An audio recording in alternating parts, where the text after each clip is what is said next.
अब तक हमने बंगाल पार्टीशन के बारे में देखा और देखा कि वहां के नेता जो लोग थे उनका क्या उसमें रिएक्शन था, क्या क्या उन्होंने किया। लेकिन आपको एक बात ध्यान में और रखनी है कि उस टाइम पे आईएनसी यानी कि इंडियन नेशनल कांग्रेस भी पिक्चर में थी, तो उन्होंने क्या किया और क्या क्या उनकी मूवमेंट्स रही वो सब आज के सेशन में देखेंगे। और भी बहुत सारी ऐसी चीज़ें हैं जो आज के सेशन में आपको देखने को मिलेंगी, जैसे कि सूरत स्प्लिट के बारे में, उसकी रियलिटीज़ के बारे में। कंटिन्यूटी में हम फिर रविंद्रनाथ टैगोर साहब के बारे में भी देखेंगे। तो बहुत इंपॉर्टेंट सेशन है आज का भी।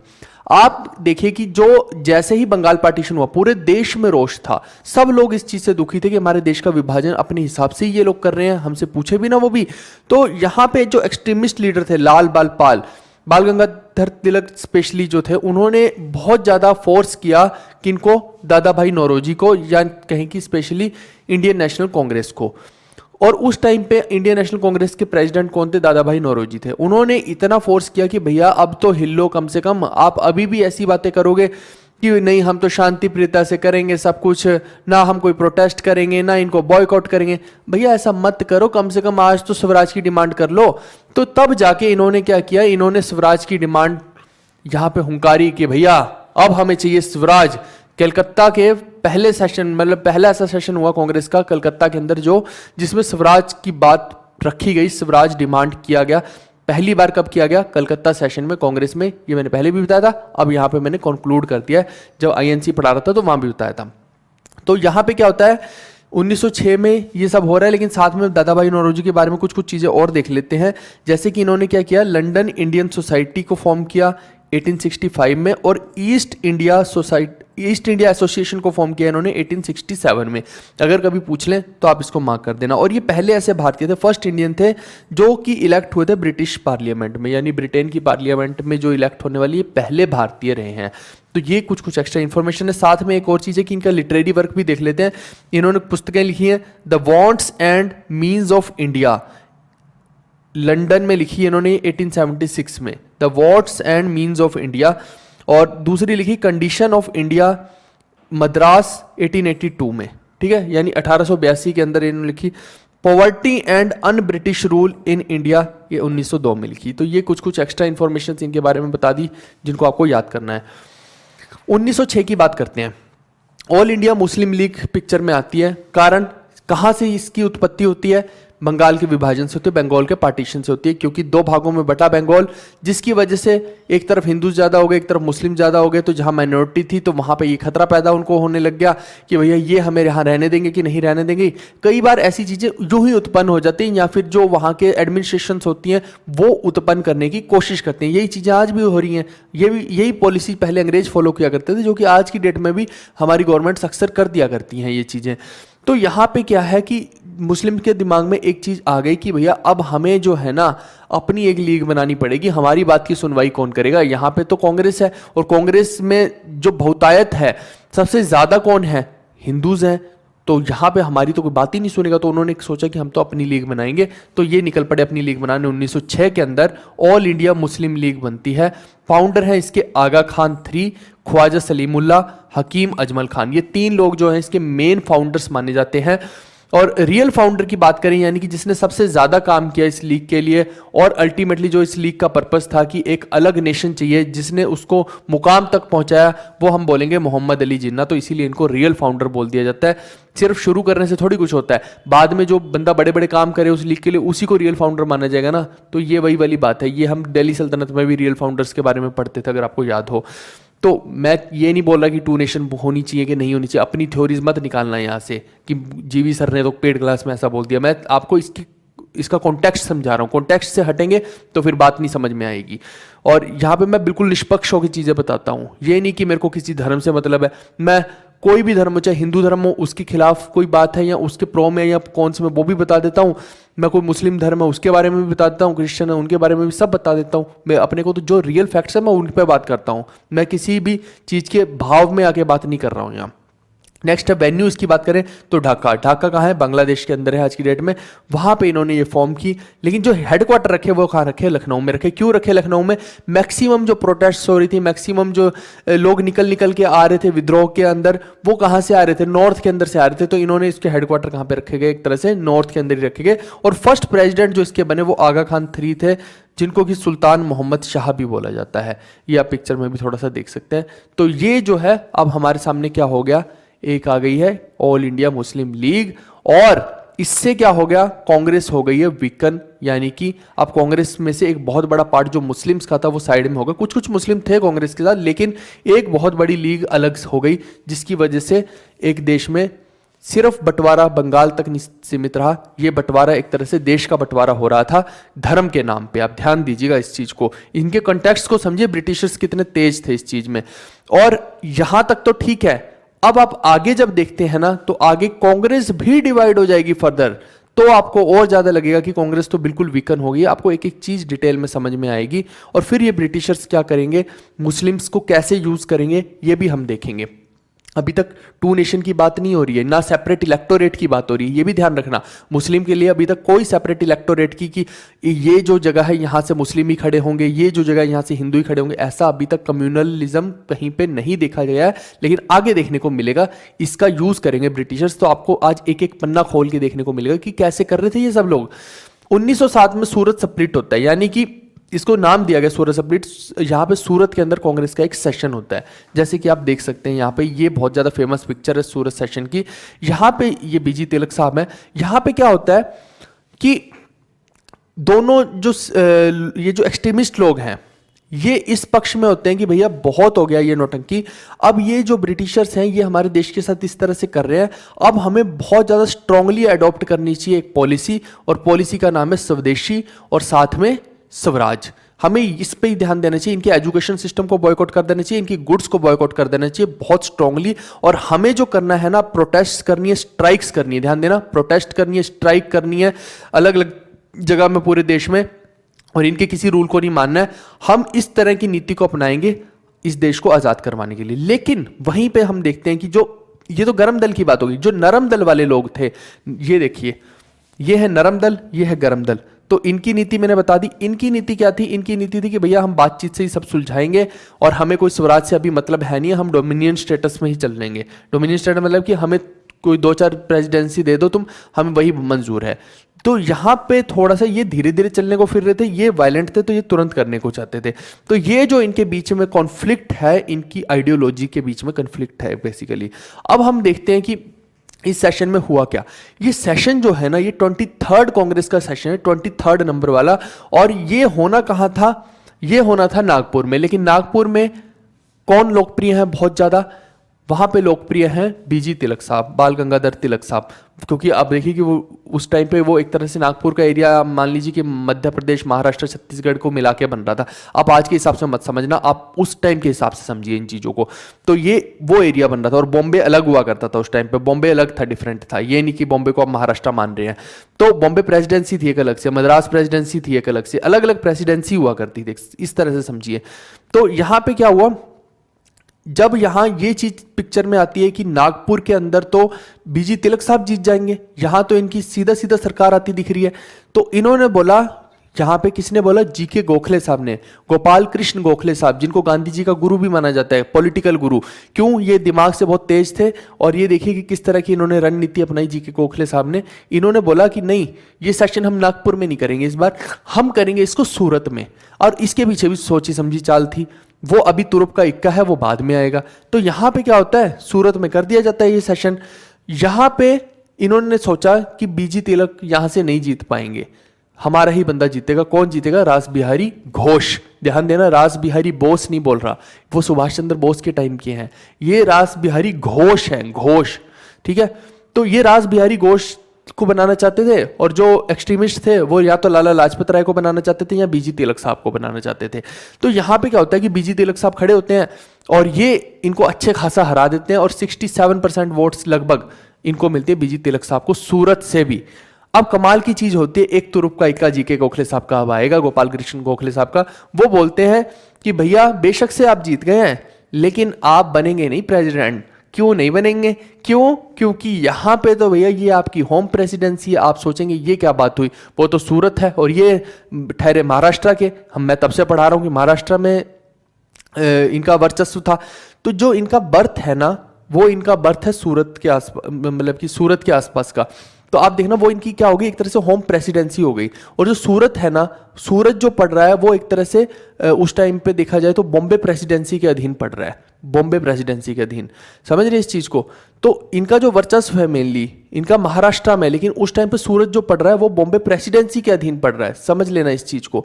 तो यहाँ पे क्या होता है, क्योंकि ये इनका होम टाउन है एक तरह से तिलक साहब का, तो ये बोलते हैं कि भैया ये तो है आपका होम टाउन। जैसे एक गवर्नर होता है, गवर्नर अपने ही होम टाउन से कभी भी गवर्नर नहीं बन सकता, तो आप भी जो है अपने ही होम टाउन से कांग्रेस के प्रेसिडेंट नहीं बन सकते हैं, यहां से आप तो ना बनेंगे। और यहां तक तो ठीक था। फिर जब भाषण की बात आई तो इनको खड़ा हो गया, इनको माइक तक नहीं दिया गया बीजी तिलक साहब को। इन्होंने बोला कि आप बात भी मत कीजिए, आप भाषण भी नहीं देंगे बिल्कुल भी। और जो लाला लाजपत राय थे उनको भी बिठा दिया गया। तो यहाँ पे एक जो मोनोपोली देखी गई, ये मनमानी देखी गई इनकी मॉडरेट्स की, तो यहाँ पे आ गया गुस्सा कि इनको एक्सट्रीमिस्ट को। अब देखिए एक तो ये गरम दल वाले लोग, और ऊपर से आप इनके साथ ऐसा कर रहे हैं भैया, बर्ताव कर रहे हैं। तो इन लोगों ने क्या किया, गरम दल वालों ने निकाली अपनी चप्पलें और दड़ धड़ाधड़ मारनी शुरू कर दी। और सुरेंद्र नाथ बनर्जी के भी चप्पलें लगी, और एक ये फिरोज शाह है जो दिख रहे हैं आपको, इनके भी चप्पलें लगी, सीधा इनके मुंह पे जाके लगी चप्पलें। और साथ में कईयों के पास अंडे टमाटर थे, वो भी चल रहे हैं। यहाँ पे जो चीज थी वो चल रहा है। फिर यहां तक तो ठीक था। फिर थोड़ी देर में क्या होता है, जब ये और माहौल गर्म आ गया तो जो कुर्सियां पड़ी थी, दे दनादन कुर्सियां मारी उन्होंने टेबलों के ऊपर खींच खींच के। और जो एक्सट्रीमिस्ट थे, गरम दल वाले लोग थे, उन्होंने वो ले आए लठियां, अपनी डंडों से पिटाई की, किनकी? मॉडरेट्स की। अच्छी खासी इनकी धुलाई की। किससे? डंडियों से, डंडों से पिटाई की इनकी मॉडरेट्स की। अब समझना, यानी कि नरम दल वालों की। तो फिर क्या होता है, नरम दल वाले सोचते हैं कि भैया ये तो गलत बात है। तो नरम दल वाले एक मीटिंग, सीक्रेट मीटिंग बुलाते हैं और बोलते हैं कि इन लोगों को हम कर देंगे खत्म, अब एक्सट्रीमिस्ट को नहीं रहने देंगे, रेडिकल्स को नहीं रहने देंगे यहाँ पे। तो ये लोग इनको बिल्कुल सेपरेट कर देते हैं यहाँ से, यानी कि यहाँ से स्प्लिट हो जाता है, एक दिन से दो भागों में बढ़ जाते हैं। एक तरफ हो जाते हैं मॉडरेट्स यानी कि कांग्रेस वाले जो थे नरम दल, और एक तरफ होगा गरम दल यानी कि एक्सट्रीमिस्ट लोग हो गए। ठीक है, ये मॉडरेट्स और ये एक्सट्रीमिस्ट। तो यहां पे क्या होता है, जब ब्रिटिशर्स देखते हैं कि ये अलग हो गए हैं, एकदम से अलग थलग पड़ गए हैं ये लोग, तो ब्रिटिशर्स क्या करते हैं, इनके ऊपर बहुत सारे मुकदमे चला देते हैं, केसेस चला देते हैं। और जो बीजी तिलक साहब हैं, इनको 6 साल की जेल कर दी जाती है, मंडले जेल के अंदर इनको रखा जाता है। ऐसी लाला लाजपत राय को भी जेल में डाल दिया जाता है, मंडाले जेल में ही डाल दिया जाता है। तो इस तरह से इन लोगों के साथ हुआ है। आप देख सकते हैं कि कितना दुखद था ये सब चीज़ें। और यहाँ से फिर देखिए कि कांग्रेस और ज़्यादा वीकन हो जाएगी, क्योंकि मुस्लिम अलग हुए, फिर एक्सट्रीमिस्ट अलग हुए, अब कांग्रेस में बूढ़े बूढ़े लोग बच गए, चला लो तुम लोग कांग्रेस। ठीक है भाई, ऐसा हाल था। तो यहाँ एक्सट्रीमिस्ट में लाल बाल पाल चला रहे थे और मॉडरेट्स में जीके गोखले साहब चला रहे थे। वाइसरॉय कौन था उस टाइम पे? लॉर्ड मिंटो थे, मिंटो साहब वाइसरॉय थे। ये लाल बाल पाल हैं। तो मैंने एक एक बंदे की फोटो लगा दी है ताकि आपको ये चीज़ें समझ में आ जाए। अब आगे बढ़ते हैं। आप देखिए कि यहाँ तक तो ठीक था। अब एक चीज़ और आती है, 1908 की मैं बात करता हूँ, फिर वापस आऊँगा इसी पूरे कंडीशन पे। 1908 में बीच में एक और चीज़ होती है, मुजफ्फरपुर बॉम्ब कांड। इसमें क्या होता है कि खुदीराम बोस जो है ना, इसको एग्जीक्यूट करते हैं। ये लगभग 18 साल के आसपास, 17-18 साल का ये लड़का, ये क्या करता है कि एक जज ने निकलना होता है भैया, ये समझिए। तो जज ने क्या किया होता है, बहुत सारे हिंदू जो नेता है ना, या फिर भारत के नेता हैं, लीडर्स हैं, उनको उसने बहुत ज़्यादा सजाएं सुनाई होती है। किसी को फांसी की सजा सुनाई होती है, किसी को बहुत उम्र कैद की सजा सुनाई होती है। तो ये अगेंस्ट होते हैं उस चीज़ के। तो ये क्या करते हैं, ये बोलते हैं कि आज इस आदमी को उड़ा दूंगा, मैं जज को उड़ा दूंगा। तो ये क्या करते हैं, बॉम्ब प्लान कर लेते हैं और वहाँ पे बॉम्ब रख देते हैं, जिससे कि वो जज तो नहीं मरता। उस टाइम पे क्या था कि बाई चांस वो जज नहीं आता है, लेकिन उस गाड़ी में क्या होता है, एक औरत और एक बच्चा होते हैं, तो उन दोनों की डेथ हो जाती है। हालांकि वो इनोसेंट होते हैं, लेकिन इनकी इंटेंशन उनको मारने की नहीं थी, इनकी इंटेंशन कुछ और थी। तो देखिए, मर्डर तो मर्डर है। तो उस केस में इनको पकड़ लिया जाता है और इनको फिर क्या दे दी जाती है, फांसी दे दी जाती है। यही स्थल है, यहाँ पे दिखा रखा है अमर शहीद खुदीराम बोस के बारे में। ठीक है, ये एक छोटा सा इंसिडेंट मैंने बीच में ऐड ऑन कर दिया, क्योंकि ये इनकी एज देखिए कि 17-18 साल की तो है। तो उस दौरान जो ये इतना ही कर पाए हैं अपने जीवन काल में, तो ज़्यादा नहीं है इनके बारे में तो वो मैंने आपको एक्सप्लेन कर दिया। अब वापस से अपनी कंडीशन पे आते हैं, एक्सट्रीमिस्ट और मॉडरेट्स की में 1909 में क्या हो रहा है, मार्ले मिंटो रिफॉर्म आते हैं। अब देखो मैंने अभी थोड़ी देर पहले आपको बताया कि कम्युनलिज्म अभी तक नहीं आया था, लेकिन अब मार्ले मिंटो रिफॉर्म जो है ना, ये कम्युनल इलेक्शंस के हैं। कम्युनल इलेक्शन करवाएंगे ये लोग, मतलब कि मजहब के नाम पे एक तरह से कि अगर आप मुस्लिम्स हैं तो आपको एक अलग कम्युनल अवार्ड कर दिया जाएगा। अवार्ड मतलब, कम्युनल अवार्ड का क्या मतलब होता है, अवार्ड मतलब ये कोई वो नहीं है कि ट्रॉफी दे दी। कम्युनल मतलब कि ये एरिया आपको दे दिया जाए, ये एरिया आपको दे दिया जाए कि यहाँ आपके लोग बहुतायत में हैं, तो इस तरह से डिवीजन कर दी जाए कि भैया यहाँ से मुस्लिम ही खड़ा हो, इस तरह से डिवीजन कर दी जाए कि यहाँ से हिंदू ही खड़ा हो, तो यहाँ से हिंदू ही जीतेगा, वहाँ से मुस्लिम ही जीतेगा। समझ लेना इस चीज़ को, इस तरह से किया गया। और ये लोग क्या थे, ब्रिटिशर्स, ये बहुत तेज होते थे, चंट होते थे। इन्होंने सोचा कि जो कांग्रेस है ये नए नए रोज बखेड़े खड़े कर देते, नई नई पॉलिसी लाके यहाँ पे हमें परेशान करते हैं, तो इनको बैलेंस करने के लिए इस वक्त बहुतायत में इनके अलावा कौन से धर्म के लोग हैं, तो वो मुस्लिम लोग हैं। देखिए उस टाइम पे कौन कौन थे, या तो हिंदू बहुत ज्यादा थे या मुस्लिम बहुत ज्यादा थे। सिख तो वैसे ही बहुत कम थे और क्रिश्चियंस भी एज कम्पेयर टू बहुत कम थे, और क्रिश्चियंस तो वैसे भी अंग्रेजों के साथ ही थे।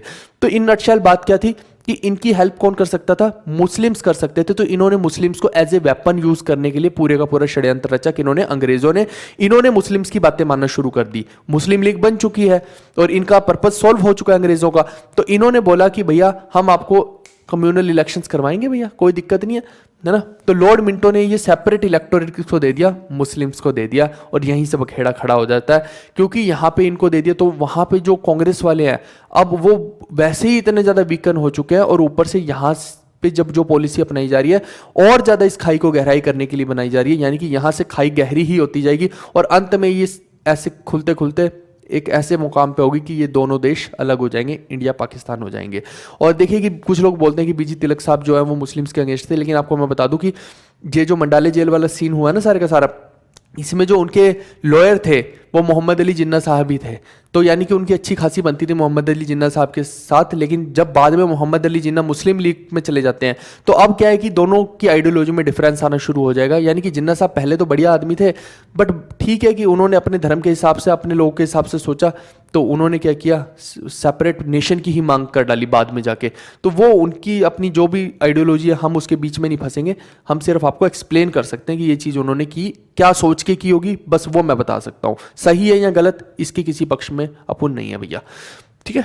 तो यहाँ पे इस तरह से सेपरेट इलेक्टोरेट हो गए। साथ में इन्होंने क्या किया, सत्येंद्र प्रसाद सिन्हा इनको बना दिया first Indian to join the viceroy's executive council, he was appointed as the law member. यहाँ पे देखिए कि इसको पहली बार ऐसा हुआ कि भारत का कोई व्यक्ति जो है वाइसरॉय की एग्जीक्यूटिव काउंसिल में आया कि भैया अब आपको आइए हम थोड़ा सा राज करना सिखाते हैं, एडमिनिस्ट्रेशन करना सिखाते हैं, तो आ जाइए। तो पहले व्यक्ति कौन थे, सत्येंद्र प्रसाद सिन्हा। बट वही वाली बात है, ये पपेट वाली बात हो जाती है। यहाँ पे इनके पास कोई अलग से पावर्स नहीं थी, इनको सिर्फ रखा गया था काउंसिल के अंदर। बट बहुतायत में कौन थे, ज्यादा कौन थे वहां पे, अंग्रेजी तो थे, तो ये कुछ कर नहीं सकते थे खुद से अलग से। थोड़ी थोड़ी चीज़ें ये मैंने यहाँ पे अलग से नोट्स बना के लिख दिए मार्ले मिंटो रिफॉर्म्स के बारे में, कि एक तो इंडियंस को इंक्रीज कर दिया था गवर्नेंस में, और साथ में इंट्रोड्यूस कर दिया था सेपरेट इलेक्टोरेट मुस्लिम्स के लिए। कम्युनलिज्म को इन्होंने बहुत ज़्यादा प्रमोट किया। ऐसे ऐसे करके लेजिस्लेटिव काउंसिल जो है सेंटर पे और प्रोविंस पे बना दी गई, 4 कैटेगरी के मेंबर बना दिए गए। ये सब कुछ कुछ चीज़ें हैं, ये आप पढ़ लीजिएगा। तो ये मैंने बस मोटे मोटे तौर पर बताई हैं, ठीक है। और 2 इंडियंस को नॉमिनेट किया council of the secretary of the state में। तो ये जो है पूरे का पूरा कुल मिला के मैं आगे देखूं क्या है, ठीक है। ये तो था कम्युनल इलेक्शन के बारे में। अब हम इसी के साथ साथ एक और चीज़ देख लेते हैं और इस सेशन को यहीं पर वाइंड अप करेंगे। यहाँ देखिएगा आपकी 1911 में क्या होता है। 1911 में दिल्ली दरबार का आयोजन होता है, जिसमें बुलाया जाता है, जिसको कौन ऑर्गेनाइज करता है, लॉर्ड हार्डिंग करता है। और लॉर्ड हार्डिंग यहाँ पे किसको बुलाता है, राजा और रानी को बुलाता है। उनका कोरोनेशन सेरेमनी करनी है, यानी कि उनको ताज पहनाना है। राजा रानी ये आपको दिख रहे हैं कहाँ से आते हैं, इंग्लैंड से आते हैं। अब यहाँ पे देखिए कि चीफ गेस्ट कौन हुए या राजा रानी कौन हुए, जॉर्ज फिफ्थ और क्वीन मैरी। जब ये लोग देखते हैं सब लोग जॉर्ज फिफ्थ और क्वीन मैरी की भैया यहाँ तो बहुत खस्ता हाल चल रहे हैं। एक सेकंड, आपको दिखाई दे भी रहा है इसमें कि नहीं दिख दे रहा है, एक सेकंड रुकिए, मैं थोड़ा सा कैमरे की सेटिंग को ठीक कर दूं। हाँ अब आपको दिख रहा होगा आई थिंक। हाँ, तो यहाँ पे ये लोग जब देखते हैं कि भारत के अंदर देखिए बहुत ज़्यादा विद्रोह हो रहा है इन चीज़ों का, बंगाल पार्टीशन का बहुत ज़्यादा विद्रोह हो रहा है, तो अब ये आके क्या अनाउंस करते हैं कि हम क्या करेंगे, बंगाल का पार्टीशन को वापस ले लेते हैं। पहले तो कम्युनलिज्म की खाई खोद दी, अब उसमें ये हाथी के दांत खाने की और दिखाने की और वाली बात है कि आइए अब हम आपके साथ हैं, हम बंगाल पार्टीशन को वापस कर देते हैं। ऐसे कैसे हो सकता है भाई? एक तरफ तो तुमने मुस्लिम हिंदुओं को डिवाइड कर दिया, अब तुम बोल रहे हो कि वापस में भाई बहन बन जाए, ऐसा नहीं हो सकता ना भाई। जो कर दिया सो कर दिया तुमने। अब यहाँ पे क्या हुआ कि ये तेज बन रहे थे ज्यादा, इन्होंने ये वही वाली बात है, हाथी के दांत खाने की और दिखाने की। और क्यों बोल रहा हूँ? क्योंकि इन्होंने क्या किया, बंगाल को पार्टीशन तो किया, लेकिन साथ में क्या, पार्टीशन को वापस तो लिया, लेकिन साथ में एक और काम कर दिया, बंगाल को इन्होंने दो भागों में बांट दिया, बिहार और उड़ीसा में। बंगाल का विभाजन अलग तरीके से कर दिया भाई। ये अलग ही लेवल के लोग चल रहे हैं यहाँ पे।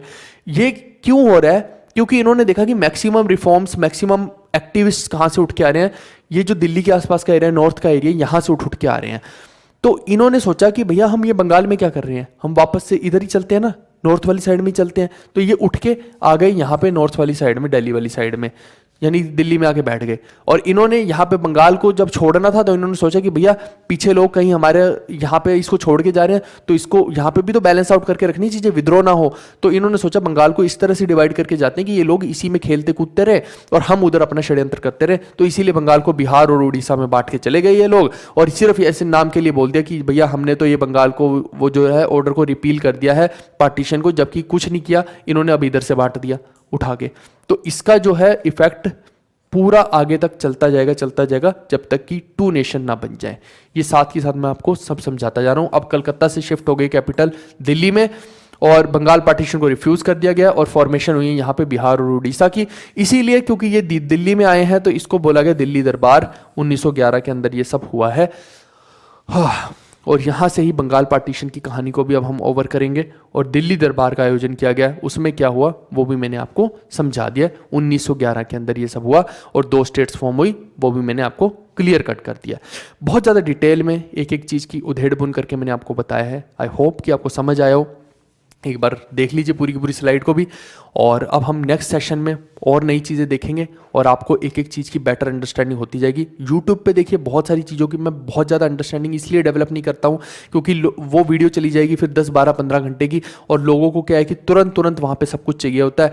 तो वहाँ पे हम इतनी ज़्यादा बेटर अंडरस्टैंडिंग को डेवलप नहीं कर पाते हैं। हमें वहाँ पे बहुत लिमिटेड कंटेंट बोलना पड़ता है। लेकिन यहाँ आप पेड कंटेंट में हैं, पेड कोर्स में आपने पैसे दिए हैं, खर्च किया है, तो यहाँ पे हम आपको जो दे रहे हैं वो एक अलग वैल्यू दे रहे हैं, अलग चीज़ें बता रहे हैं। सूरत स्प्लिट के बारे में आप देखिए कि यूट्यूब पे मैंने इतनी डिटेल में नहीं बताया जितना यहाँ पे आपको एक एक चीज़ की उधेड़ बुन करके बताया है।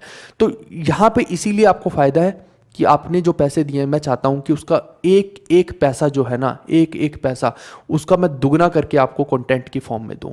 चलिए हम मिलते हैं नेक्स्ट वीडियो में। Bye bye, take care, see you, love you all.